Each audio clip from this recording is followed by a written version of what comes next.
வகுப்பு ரயில் பயணிகளிடம் மோசடியில் ஈடுபட்டதாக ஆந்திர மாநிலத்தைச் சேர்ந்தவரை எழும்பூர் போலீசார் கைது செய்துள்ளனர்.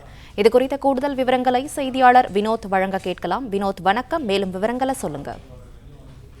சென்னை எழும்பூர் ரயில் நிலையத்திலிருந்து ராமேஸ்வரம் செல்ல இருந்த ரயில் பயணியிடம் ரூபாய் 1000 பணத்தை மோசடி செய்த நபர் அங்கிருந்து தப்பிச் செல்லும் சிசிடிவி காட்சி வெளியாகியுள்ளது.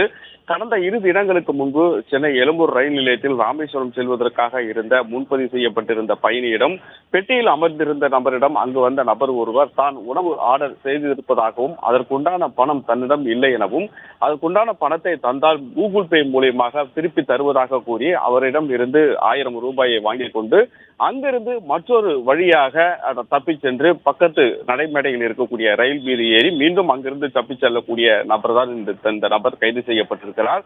இது தொடர்பாக எழும்பூர் ரயில்வே போலீசார் வழக்கு பதிந்து அந்த நபர் யார் என்பது குறித்து அங்குள்ள கண்காணிப்பு கேமரா பதிவுகளை ஆய்வு செய்த போது அதில் ஒரு வாட்டசாட்டமான நபர் ஒரு அங்கிருந்து வருவதும் மற்றொரு வழியாக அங்கிருந்து தப்பிச் செல்வதுமாக இருந்ததை அடுத்து அந்த நபர் முழுமையாக கண்காணிக்கப்பட்டு அந்த நபரின் புகைப்படத்தை ஏற்கனவே புகார் அளித்திருந்த, அதாவது ரயில்வே உதவி எண்ணான 139 என்ற புகார் அளித்திருந்த நபருக்கு வாட்ஸ்அப் மூலம் அனுப்பப்பட்டு இந்த நபர் தானா என உறுதி செய்த பிறகே அந்த நபர் மீண்டும் நேற்று எழும்பூர் ரயில் நிலையம் வந்தபோது அந்த நபர் தற்போது கைது செய்யப்பட்டு அவரிடம் இருந்து விசாரணை நடத்தப்பட்டும் அவர் எழும்பூர் நீதிமன்றத்தில் ஆஜர்படுத்தப்பட்டு சிறையில் அடைக்கப்பட்டிருக்கிறார். இது போன்ற நபர்கள் ரயிலில் ஏறும் போது தேவையில்லாத வகையில் ஏதேனும் பேச்சு கொடுத்தால் இது போன்ற நடவடிக்கையில் ஈடுபட வேண்டாம் எனவும் ரயில்வே காவல்துறையானது கேட்டுக் கொண்டுள்ளது. பிளே ஸ்டோர் மற்றும் ஆப் ஸ்டோரில் இருந்து பாலிமர் செயலியை QR கோடு மூலம் பதிவிறக்கம் செய்யுங்கள். செய்திகளை உடனுக்குடன் பெறுங்கள்.